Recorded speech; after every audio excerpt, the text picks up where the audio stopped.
Finally आज है नवरात्रि का 7वां दिन और रोज़ की तरह यहाँ पर हम लगा रहे हैं माता रानी की जोत। और मैं एक बात बताती हूँ आपको, मेरी सासू माँ जो है वो 85 ईयर्स है। और जब से मेरी शादी हुई है तब से मुझे नहीं याद कि मैंने कभी भी माता रानी की जोत की तैयारियाँ करी हो, क्योंकि वो खुद ही सारी तैयारियाँ करती हैं।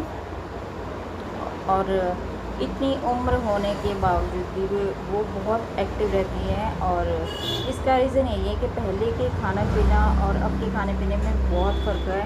पहले प्योर चीज़ें होती थी और अब जो है हर चीज़ में मिलावट है। लेकिन फिर भी मेरी सासू माँ जो है इतने साल के होने के बाद भी डेली ही सुबह जल्दी उठती है, पानी भरती है, एक्टिव है। मतलब ये नहीं कह सकते कि भी इतने साल के होने के बावजूद कोई इंसान इतना काम कर सकता है, लेकिन वो करते हैं।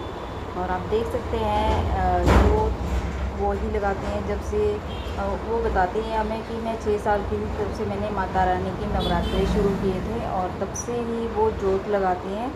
और मेरी शादी को भी देखो 26-27 साल हो गए, मुझे भी याद नहीं मैंने कभी भी माता रानी की मतलब मंदिर लगाया हो।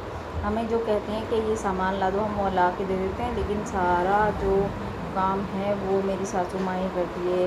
मूर्तियाँ साफ़ करना, जोतें धोना और जोत लगाना। और मतलब पूजा में हम उनके साथ बैठ जाते हैं, लेकिन सारी पूजा का सारा कुछ वही देखती है। और ये बड़ी अच्छी बात है, क्योंकि मैं भी अपने काम के लिए तभी जा पाती हूँ जब मेरे घर में बुज़ुर्ग है। और घर में बुज़ुर्ग होने बहुत ही अच्छी बात है।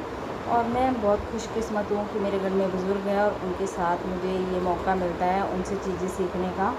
और सबसे बड़ी बात तो ये है कि मैं अपने काम के लिए अगर आती हूँ तो मैं अपना घर छोड़कर इनके हाथों में आती हूँ, क्योंकि ये लोग घर में होते हैं और मुझे ज़रूरत नहीं पड़ती कि मुझे घर में जाना पड़े कि अब सिलेंडर वाला आ रहा है, अब ये आ रहा है, वो आ रहा है। सारी चीज़ें ये खुद ही हैंडल करते हैं और मैं फ्री माइंड होकर अपने पार्लर आती हूँ और अपने पार्लर से काम करती हूँ।